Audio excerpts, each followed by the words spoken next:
ಯೋಚನೆ ಅಲ್ಲ, ಅದು ಒಂದು ಪ್ರಯತ್ನ. ಸುಮ್ಮನೆ ಯೋಚಿಸುವ ಬದಲು ಒಂದು ಸಲ ಪ್ರಯತ್ನ ಮಾಡಿ ನೋಡಿ. ನಾವು ಯಾರನ್ನು ಕಣ್ಣು ಮುಚ್ಚಿ ನಂಬುತ್ತೀವೋ ಅವರೇ ನಮ್ಮ ಕಣ್ಣು ತೆರೆಯುವಂತೆ ಮಾಡ್ತಾರೆ. ಸ್ನೇಹಿತರೆ, ಜೀವನದಲ್ಲಿ ಸುಮ್ಮನೆ ಎಂದಿಗೂ ಕಾಲಹರಣ ಮಾಡಬೇಡಿ. ಮುಂದೊಂದು ದಿನ ಕಾಲು ಹಿಡಿದು ಕಾಲಾವಕಾಶ ಬೇಡಿದ್ರೂ ಕೂಡ ಕಾಲ ಎಂದಿಗೂ ನಿಮ್ಮನ್ನ ಕ್ಷಮಿಸುವುದಿಲ್ಲ. ಅವಕಾಶಗಳು ಸಹಜವಾಗಿ ಗಿಟ್ಟಿಸಿಕೊಳ್ಳುವವನು ಅದೃಷ್ಟವಂತ, ಅವಕಾಶಗಳನ್ನು ಸೃಷ್ಟಿಸುವವನು ಬುದ್ಧಿವಂತ, ಅವಕಾಶಗಳನ್ನು ಬಳಸಿಕೊಳ್ಳುವವನು ಜಯಶಾಲಿ. ನೀವು ಈ ಪೈಕಿ ಯಾರಾಗಬೇಕು ಎಂಬುದನ್ನು ನೀವೇ ನಿರ್ಧರಿಸಬೇಕು. ಕಾಲದ ಒಂದೊಂದು ಕ್ಷಣವೂ ನಿಮ್ಮದು, ಅದನ್ನು ಕಾಪಾಡಿಕೊಳ್ಳಿ. ಕೊಯ್ಲಾದ ಮೇಲೆ ತಿರುಗಿ ಚಿಗುರುವುದಕ್ಕೆ ನೀವು ಹುಲ್ಲಲ್ಲ. ಜನ ನಿಮ್ಮ ಸ್ಥಾನಮಾನವನ್ನು ನೋಡಿ ನಿಮ್ಮ ಬಗೆಗಿನ ಅಭಿಪ್ರಾಯವನ್ನು ಬದಲಾಯಿಸ್ತಾನೆ ಇರ್ತಾರೆ. ನೀವು ಒಳ್ಳೆಯ ಸ್ಥಾನಮಾನದಲ್ಲಿದ್ದರೆ ನಿಮ್ಮ ತಪ್ಪುಗಳೆಲ್ಲವನ್ನ ಮನ್ನಿಸ್ತಾರೆ, ಇಲ್ಲದೇ ಇದ್ರೆ ಅವರೇ ನಿಮ್ಮ ಬಗ್ಗೆ ಕೆಟ್ಟದಾಗಿ ಮಾತನಾಡ್ತಾ ಇರ್ತಾರೆ. ಹೀಗಾಗಿ ಜನರ ಅಭಿಪ್ರಾಯದ ಬಗ್ಗೆ ಬಹಳ ಮಹತ್ವ ಕೊಡಬೇಡಿ. ಪ್ರತಿಯೊಬ್ಬರಿಗೂ ಒಂದಿಲ್ಲೊಂದು ಸಮಸ್ಯೆ ಇದ್ದೇ ಇರುತ್ತೆ. ಆದರೆ ಅದನ್ನು ಹೇಗೆ ಪರಿಹರಿಸಿಕೊಳ್ಬೇಕು ಎಂಬುದರ ಆಧಾರದ ಮೇಲೆ ಪ್ರತಿಯೊಬ್ಬರ ಸಾಮರ್ಥ್ಯ ನಿರ್ಧಾರ ಆಗಿರುತ್ತೆ. ನೀವು ಇತರರಿಗಿಂತ ಭಿನ್ನವಾಗುವುದಂತೂ ಅಷ್ಟೇ ಸತ್ಯ. ನಿಮ್ಮನ್ನ ಎಲ್ಲರೂ ನಂಬಬೇಕಂತೇನೂ ಇಲ್ಲ, ಅದು ಸಾಧ್ಯವೂ ಇಲ್ಲ. ನಿಮ್ಮನ್ನ ನಂಬಬೇಕಾಗಿರುವವರು ನೀವೇ. ನಿಮ್ಮನ್ನ ನೀವು ನಂಬದೇ ಇದ್ರೆ ಬೇರೆ ಯಾರು ನಿಮ್ಮನ್ನ ನಂಬಲ್ಲ. ಜೀವನ ಎಂಬುದು ಖುಷಿ, ಬೇಸರ, ದುಃಖ, ಕಷ್ಟಗಳ ಒಂದು ವರ್ತುಲ. ಮುಂದೆ ಖುಷಿ ಬರುತ್ತೆ ಎಂದರ್ಥ.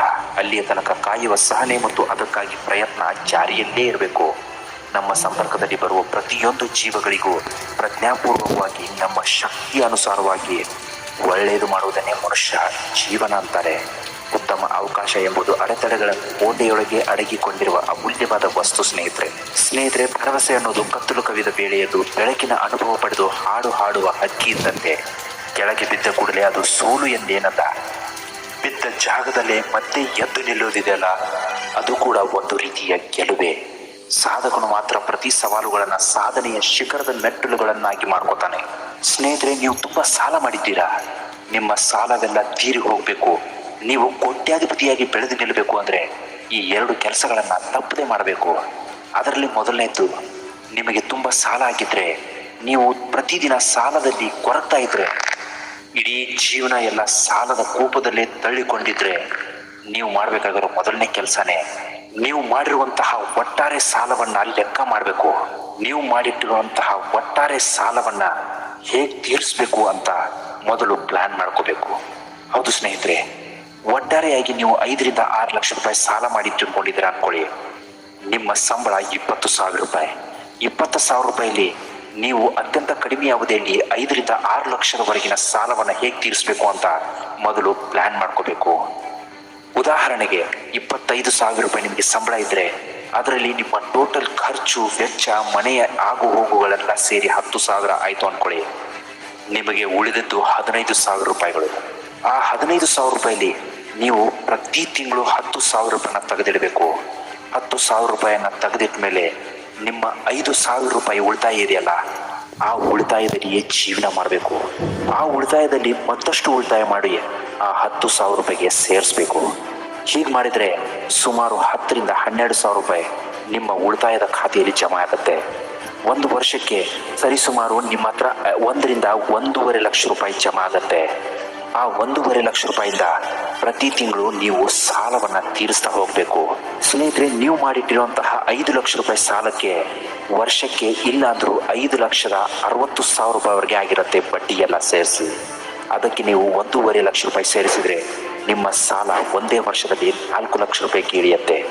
ಅದೇ ತರಹ ನೀವು 2ನೇ ವರ್ಷವೂ ಕೂಡ ಪ್ಲಾನ್ ಮಾಡ್ಕೊಳ್ಳಿ. ಈ ಥರ ಮಾಡಿದ್ದೇ ಆದಲ್ಲಿ ನೀವು ಕೇವಲ 3 ವರ್ಷ ಕಷ್ಟಪಟ್ಟರೆ ಸಾಕು, ನಿಮ್ಮ ಎಲ್ಲ ಸಾಲ ತೀರಿ ಹೋಗುತ್ತೆ. ನಂತರ ನೀವು ಹೇಗೆ ಕೂಡಿಡಬೇಕು, ನಿಮ್ಮ ಉಳಿತಾಯ ಹೇಗಿರಬೇಕು ಅಂತ ನೀವು ಸರಿಸುಮಾರು 3 ರಿಂದ 4 ವರ್ಷದಲ್ಲಿ 5 ರಿಂದ 5.5 ಲಕ್ಷ ರೂಪಾಯಿ ಸಾಲ ತೀರಿಸಿದ ಅನುಭವ ನಿಮಗಿರುತ್ತೆ. ಆ ಅನುಭವವನ್ನೇ ಬಂಡವಾಳ ಮಾಡಿಕೊಂಡು ನೀವು ಮುಂದೆ ಸಾಗಬೇಕು.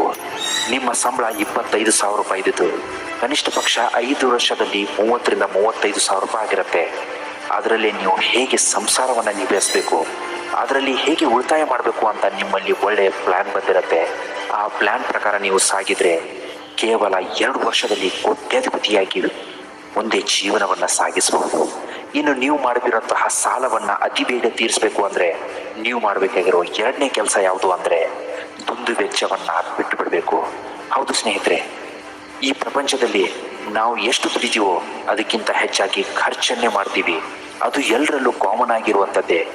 ವಯಸ್ಸಲ್ವಾ, ಕೇಳಬೇಕಲ್ವಾ, ನಾವು ನಮ್ಮ ಚಟವನ್ನು ಮೊದಲು ಬಿಟ್ಟುಬಿಡಬೇಕು, ದುಂದು ವೆಚ್ಚವನ್ನು ಮೊದಲು ಬಿಟ್ಬಿಡಬೇಕು. ಹಾಗಿದ್ರೆ ಮಾತ್ರ ನಾವು ಸಾಲದ ಕೂಪದಿಂದ ಬೇಗನೆ ಮೇಗೇಳೋದಕ್ಕೆ ಸಾಧ್ಯ.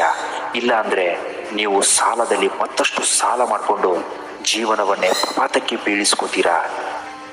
ಒಂದು ಉದಾಹರಣೆಗೆ ಹೇಳ್ತೀನಿ. ನೀವು ಪ್ರತಿ ತಿಂಗಳು 5,000 to 6,000 ರೂಪಾಯಿ ನಿಮ್ಮ ದುಂದು ವೆಚ್ಚ ಖರ್ಚು ಮಾಡ್ತಾ ಇದ್ದೀರಾ ಅಂದ್ಕೊಳ್ಳಿ. ಅದರಲ್ಲಿ ಕೇವಲ 2,000 ರೂಪಾಯಿ ಖರ್ಚು ಮಾಡಿ 3,000 ರೂಪಾಯಿ ತೆಗೆದಿಟ್ಬಿಡಿ. ಅದು ಒಂದು ಒಳ್ಳೆಯ ಕಾರ್ಯಕ್ಕೆ ಉಪಯೋಗ ಆಗುತ್ತೆ. ಒಳ್ಳೆಯ ಕಾರ್ಯಕ್ಕೆ ಅನ್ನೋದಕ್ಕಿಂತ ನಿಮ್ಮ ಸಾಲ ಕಡಿಮೆ ಆಗ್ತಾ ಹೋಗುತ್ತೆ. ಕೇವಲ ನೀವು 3 to 4 ವರ್ಷ ಕಷ್ಟಪಟ್ಟು ನೋಡಿ ಸ್ನೇಹಿತರೆ, ನಿಮ್ಮ ಎಲ್ಲ ಸಾಲ ತೀರಿ ಹೋಗೋದ್ರಲ್ಲಿ ಅನುಮಾನವೇ ಇಲ್ಲ.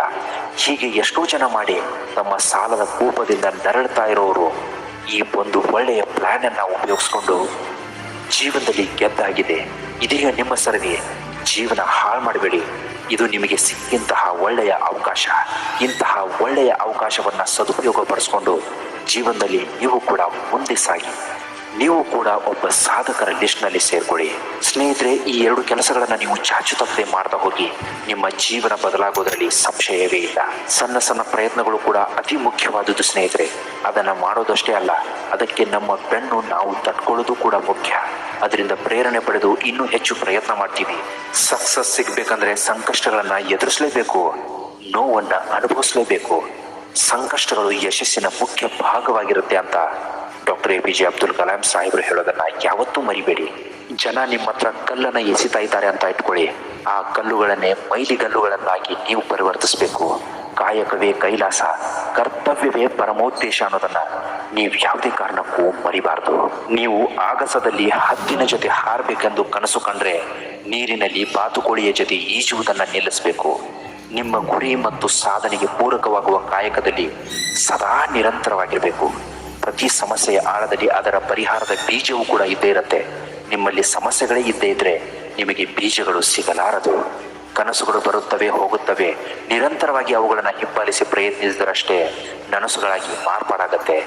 ಸ್ನೇಹಿತರೆ, ಬದುಕಿನಲ್ಲಿ ನೀವು ಗಿಳಿಯಾಗಬೇಡಿ, ಹದ್ದಾಗಿ. ಹದ್ದು ಮೌನಿಯಾದರೆ ಅದಕ್ಕೆ ನೀಲಿ ಆಗಸವನ್ನು ಮುಟ್ಟುವ ಆತ್ಮಶಕ್ತಿ ಇದೆ. ನೀವು ಸಾಧನೆ ಕಡೆಗೆ ಹೆಜ್ಜೆ ಹಾಕಲು ನಿರ್ಧರಿಸಿದಾಗ ಯಾವತ್ತೂ ಹಿಂದೆ ತಿರುಗಿ ನೋಡಬೇಡಿ. ಸಾಧನೆ ಮಾಡಿದ ನಂತರ ಸಾಗಿ ಬಂದ ಹಾದಿಯನ್ನ ಮತ್ತು ಸಾಧನೆಗೆ ನಿಮ್ಮನ್ನ ಸಹಕರಿಸಿದವರನ್ನ ಯಾವತ್ತೂ ಮರೆಯೋದಕ್ಕೆ ಹೋಗಬೇಡಿ. ಕೊನೆಗೊಂದು ಮಾತು, ಒಬ್ಬ ಬೆಳೀತಾ ಇದ್ದಾನೆ ಅಂದರೆ ನಿಮ್ಮ ಕೈಯಲ್ಲಿ ಸಾಧ್ಯವಾದಷ್ಟು ಬೆಳೆಸಿ.